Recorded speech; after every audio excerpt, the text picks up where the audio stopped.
conclusive speech sa negative signs sulod sa 15 ka minutos. Sir RG Seno II. Affirmative. Sorry. Sir Jerwin Rosales, ang imuhang 15 minutes rebuttal and conclusive speech nagsugod na.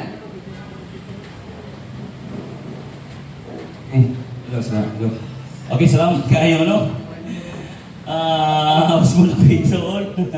Inanay ko na igsoon, no? Tungkol kay gusto kita mga daghang makatunan ba, no? Inanay na kita sa igsoon. Kaya inanay mo ko na igsoon, kung sa kakusog ang imong kalaban, mao po dapat kakusog. So, ang iyang mga referensya igsoon, diferensya kayo. Anong diferensya man? Ang inaapirong, wala tiwasa. Istadihan na ako na igsoon. Iwasan na babasa na ay 200 ka mga membro.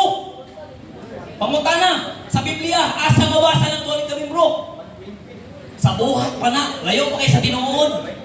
Buhat pa. Ang Kristo, patay na ko sa langit. Patay na ko sa langit. Ikaduha. 120 ra. Ako, nahadlok sa igsoon. Pag-ingon niya ba, kung dili na kabarong ang referensya, na ba kayo mahatang ng referensya? Na, wala kong ipagawas na, sikreto na kayo niyo. Ito yung kini. Huwag ka tayo ng Bible. Huwag tayo ginawa ng ikuha sa mga amigo. Ikuha niya kay ano, na may bukos na.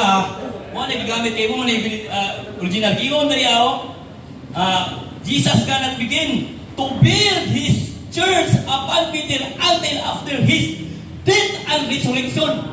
Kasakot mo mo ison? Si Kristo daw, di magkatupod ng iglesia.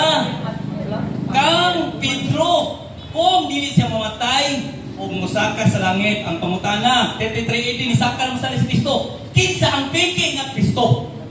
Okay. Sunod, ang tinuod nga iglesia, si Kristo.